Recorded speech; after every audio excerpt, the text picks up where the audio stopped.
Plant पर mail और female sex organ हमारे पास क्या होंगे, प्रेजेंट होंगे, दैट इज ऑटोगैमी या फिर सेल्फ पॉलिनेशन। ठीक है, इसमें क्या होगा कि सपोज हमारे पास ये है एक प्लांट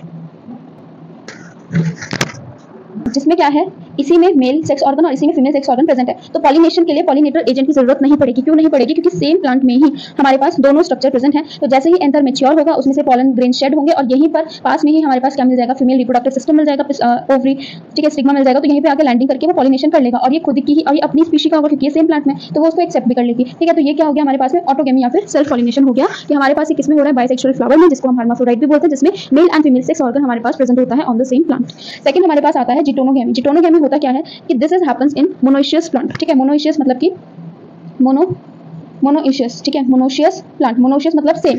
ठीक है, यानी कि सेम प्लांट में ही हमारे पास में मेल और फीमेल सेक्स ऑर्गन है, बट इसमें हमारे पास में पॉलिनेटर एजेंट की जरूरत पड़ती है। इसमें क्या है, देखो इसमें क्या है, एक ही प्लांट था, सपोज हमारे पास ये एक प्लांट था, ठीक है, इसी प्लांट का ये एक फ्लावर था, ठीक है, इसी प्लांट का ये फ्लावर था, ठीक, और इसी फ्लावर में मेल और फीमेल सेक्स ऑर्गन दोनों प्रेजेंट है। अब जिटोनोगैमी में क्या हो रहा है कि प्लांट तो एक ही है, ठीक है, सपोज ये हमारे पास है प्लांट, बट इसमें क्या हो रहा है, सेम प्लांट में मेल सेक्स ऑर्गन सपोज यहाँ पर है, फीमेल सेक्स ऑर्गन सपोज यहाँ पर है, तो ये क्या है तो सेम प्लांट में है, तो हमारे पास में मोनोइशियस प्लांट में, ठीक है, मोनोशियस प्लांट में ये होता है जिसमें मेल और फीमेल सेक्स ऑर्गन एक ही प्लांट में मिलते हैं, और हमारे पास क्या है कि मेल और फीमेल सेक्स ऑर्गन जो है सेम प्लांट में प्रेजेंट है। ठीक है, बट ये क्या है, अलग अलग पोजीशन पे है, एक ही फ्लावर में तो है नहीं, सपोज यहाँ पे एक फ्लावर था, यहाँ पे दूसरा फ्लावर था, तो इसमें मेल ऑर्गन है, इसमें फीमेल ऑर्गन है, तो ये क्या है, सेम प्लांट में है बट अलग अलग फ्लावर में है। तो अगर हम इसको बोलेंगे कि ये फंक्शनली कौन सा बिहेव कर रहा है, तो देखो फंक्शनली क्रॉस पॉलिनेशन हो रहा है। क्यों हो रहा है? क्योंकि इसमें हमें पॉलिनेटर की जरूरत पड़ेगी, ठीक है, पॉलिनेशन करवाने के लिए। अब यहाँ से पॉलन ग्रेन गिरेगा तो किसी ना किसी सोर्स के थ्रू तो यहाँ आएगा, भले वो एयर के थ्रू आए या किसी इंसेक्ट के थ्रू आए, किसी बर्ड या किसी भी तरीके से आए, बट आएगा तो किसी तरीके से ही ना। ठीक है, तो इसके लिए पॉलिनेटर की जरूरत पड़ेगी, यानी कि ये क्या हो जाएगा हमारे पास में क्रॉस पॉलिनेशन हो जाएगा, सेल्फ पॉलिनेशन नहीं होगा। तो इसको हम बोलेंगे कि ये फंक्शनली क्या बिहेव, फंक्शनली कैसा बिहेव कर रहा है, एक तरीके से क्रॉस पॉलिनेशन बिहेव कर रहा है,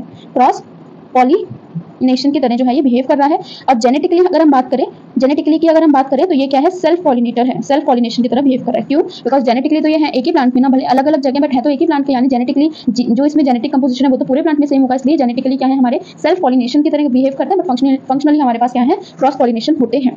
उसके बाद लास्ट हम आती है जीनोगैमी या फिर क्रॉस पॉलिनेशन। तो क्रॉस पॉलिनेशन हम आप समझ गए होंगे इन दो के कंपैरिजन में ये बिल्कुल ही डिफरेंट वाली कंडीशन हो गई होगी, अलग अलग प्लांट्स में हो रहा होगा, दैट इज क्रॉस पॉलिनेशन। ठीक, तो ये क्या होता है, happens in dioecious plant, happens in dioecious plant. ठीक है, तो डायोशियस प्लांट में ये होता है, यानी कि एक प्लांट है जिसमें है मेल रिप्रोडक्टिव यूनिट और दूसरा अलग प्लांट है जिसमें क्या है फीमेल रिप्रोडक्टिव यूनिट। अब हो रहा है उनके बीच में क्रॉस पॉलिनेशन। ठीक है, तो हमारे पास क्रॉस पॉलिनेशन में क्या है कि फीमेल एंड हमारे पास में male present on different flower of same species, और हमेशा जब भी पॉलिनेशन होगा, पॉलिनेशन से क्या हो रहा है हमारे पास पॉलिनेशन क्यों हो रहा है, ताकि फर्टिलाइजेशन हो, और फर्टिलाइजेशन हमेशा किसका होता है, जो हमारे